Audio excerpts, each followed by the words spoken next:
And I wrote a military thriller, co-authored a military thriller in 2019 called Red Metal with a then active duty Marine Lieutenant Colonel, a good friend of mine, Rip Rawlings. And because I always, even though I wasn't in the military, and Tom Clancy wasn't in the military, it's like I always thought that I had one of those in me, like a big military thriller, like an old Tom Clancy one. And so I wanted to do it forever. And I met Rip at the Pentagon when I was researching a Clancy book, and he wanted to be a writer. He was a writer, but he hadn't been published.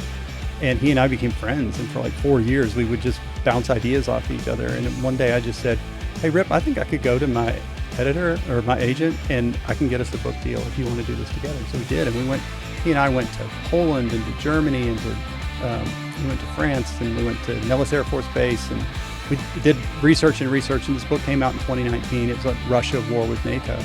And it did really well. It hit the Times list. And we're doing a sequel.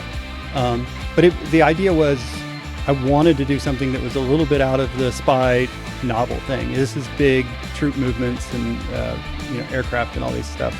And I wanted to write something big like that. And I did it, and I was really happy with the experience. It was a ton of work, but it was also really fulfilling. So I may get a little bit afield in what I write. It's not always going to be like, the assassin walking down the street, chasing a guy. But I probably won't go that wide. I'm not going to be writing, a Bollywood script or anything like that anytime soon.